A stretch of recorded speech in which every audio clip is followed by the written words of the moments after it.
Sir, yung sinasabi niyong kasintahan ng staff ni Senator Jinggoy, can you clarify please?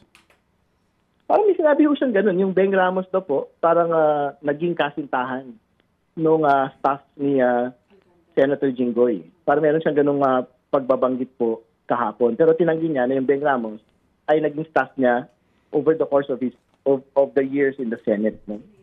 So, I think yan po yung naalala ko dun sa kanya pong press conference. Kaya nga pinapaimbestigahan niya si Beng Ramos sa Senate Sergeant at Arms. Opo, kasi nga ngayon, mamaya po meron din kami panayan po sa isa pong senador to clarify on this issue. Opo, pero di ba lamang po ninyong muli masambit po sa ating pong programa ang pagkakabanggit dito sa isang Beng Ramos na ito na sinasabing ano ang papel nito sa iskandalong ito? Si Beng Ramos daw po kasi nakikipag-usap kay Bryce Hernandez for Senator Jinggoy Estrada. So basically, to date, ang ibig sabihin lang nun, ginagamit daw po yung pangalan ni Senator Jinggoy Estrada for projects na nakikipag-usap I think kay Bryce. Opo, ang sabi nga po ni Senator Jinggoy, wala akong staff na Beng Ramos.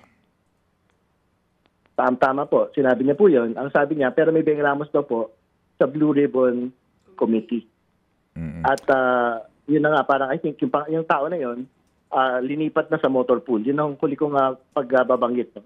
Pero ang pagkakaalala ko, para may binanggit din siya na para naging kasintahan ito ng isang staff niya.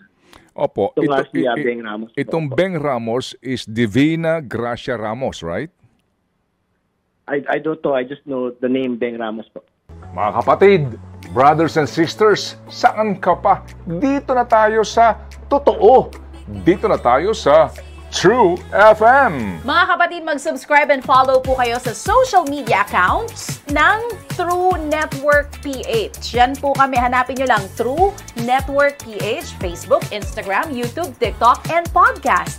Mapa Apple or Spotify man yan, mahahanap nyo kami. Lahat ng mga napapanood at napapakinggan nyo po sa programa, nasa social media accounts namin yan. So, paano mga kapatid? See you sa social media!